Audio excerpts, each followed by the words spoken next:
अस्सलाम वालेकुम वरहमतुल्लाहि वबरकातुहू। अज़ीज़ तुलबा, उम्मीद है खैरियत से होंगे। Class 9th FBIC SLO base guest paper का सिलसिला जारी है। आज फ़िज़िक्स का गेस्ट पेपर 3 जो है ना वो मैं अपलोड करने लगी हूँ। उम्मीद है आपको बहुत पसंद आएगा। प्लीज़ वीडियो को अगर पसंद आए तो लाइक किया करें, शेयर किया करें और कमेंट्स भी कर दिया करें, ताकि जो है आने वाली वीडियो मैं आपके लिए बना सकूँ। ये भी किसी स्कूल के सेंड अप का पेपर है जो मैं एज अ गेस्ट पेपर या सैम्पल पेपर आपके लिए आपकी प्रैक्टिस के लिए अपलोड कर रही हूँ। इससे फ़ायदा उठाएं, इसे MCQs देखें कैसे किस अंदाज से लिए गए हैं।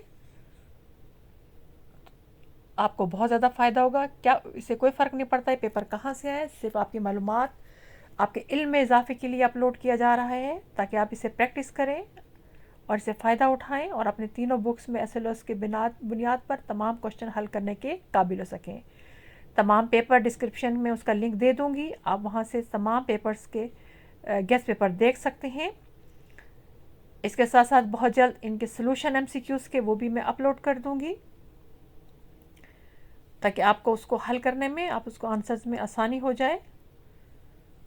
Class 9 federal board SLOs base physics का ये एज अ सैम्पल पेपर और एज अ गेस्ट पेपर के तौर पर अपलोड हो रहा है।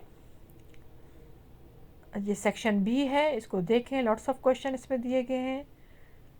आप उनको थोड़ा सा मुश्किल है इसको इस तरह क्लियर देखना, आप इसकी स्क्रीनशॉट लें और इसको जूम करके देखें, तो आपको फिर पूरा पेपर और क्वेश्चन समझ आ जाएंगे।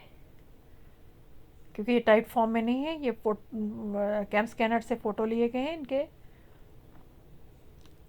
तो ज़ाहिर है इसको इस तरह देखना आपके लिए थोड़ा सा मुश्किल हो जाएगा, लेकिन फिर भी आपकी आसानी के लिए बता सकती हूँ। इनके स्क्रीनशॉट लें या इसकी फ़ोटोकॉपी, इस तरह स्क्रीनशॉट लेके फ़ोटोकॉपी करा लें अपने पास, ताकि आपकी इस तरह हेल्प हो सके। Class 9th FBIC SLOs based federal board का क्लास फिज़िक्स का गेस और या सैम्पल पेपर भी कह सकते हैं, मैं 3rd जो है ना वो अपलोड कर रही हूँ। इसको समझिए, इसको याद कीजिए इस तरह के क्वेश्चन, इससे आपकी बहुत ज़्यादा हेल्प होगी। ये सेक्शन C, इसको भी आपको जूम करके देखना पड़ेगा, ऐसे जो है ना क्लियर स्क्रीन पे देखना बहुत ज़्यादा मुश्किल है। इंशाल्लाह ताला से आपकी बहुत ज़्यादा हेल्प होगी। अल्लाह ताला आपको इल्म रिस्क में बरकत अता फरमाए और दीन और दुनिया की भलाई अता फरमाए।